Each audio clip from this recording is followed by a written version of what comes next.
વર્ષનો દેવ નાનકડા ગામનો હતો. તેની સૌથી મોટી રમત હતી દોડવું. શાળાના મેદાનમાં, ખેતરોના કાચા રસ્તાઓ પર કે પછી પહાડોની પગદંડી પર દેવ હંમેશા દોડતો. દેવનું સપનું હતું કે તે જિલ્લાની સક્રિય યુવા સ્પર્ધામાં ભાગ લે અને જીતે. આ સ્પર્ધા તેના ગામથી ઘણી દૂરના મોટા શહેરોમાં થવાની હતી. આ સ્પર્ધામાં તેમને ઘણા હરીફ હતા. શહેરના શ્રેષ્ઠ તાલીમ પામેલા છોકરાઓ દેવ પાસે સ્પેશિયલ જૂતા કે કોચતા ન હતા. તેનો કોચ હતો તેનો વડીલ ભાઈ રવિ, જેણે તેને શ્વાસ લેવાની અને સહનશક્તિ વધારવાની સરળ યુક્તિઓને શીખવી હતી. દેવ દરરોજ સૂર્યોદય પહેલા દોડવાની પ્રેક્ટિસ કરતો, જ્યાં સુધી તેના પગ થાકી ન જાય. આખરે સ્પર્ધાનો દિવસ આવ્યો. દેવે શહેરના આવી થોડો ડર લાગ્યો. તેના હરીફો ખૂબ આત્મવિશ્વાસુ દેખાતા હતા. દેવને તેની દોડ માટેની લાઈનો મળી. બંદૂકનો અવાજ થયો, ફાયર. દેવ પવનની જેમ દોડ્યો. શરૂઆતમાં તે વચ્ચેના ગ્રુપમાં હતો.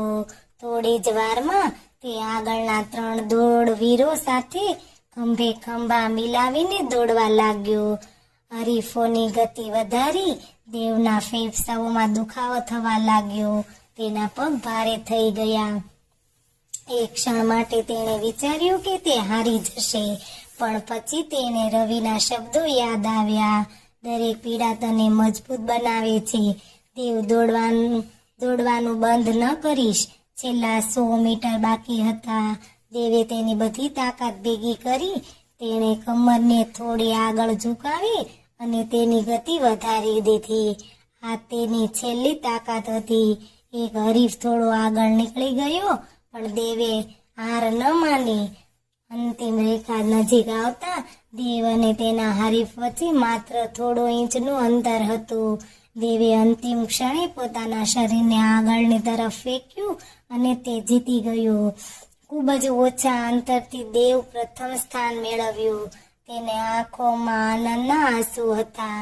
સ્ટેજ પર જ્યારે તેને ગોલ્ડ મેડલ પહેરવામાં આવ્યું, ત્યારે દેવને લાગ્યું કે તેના ગામના કાચા રસ્તાઓ પર દોડેલી દરેક સેકન્ડ, દરેક ત્યાગ સફળ થયો છે. આવી રીતે નવી સ્ટોરી જોવા માટે અમારી ચેનલને લાઈક કરો, શેર કરો અને સબસ્ક્રાઇબ કરો.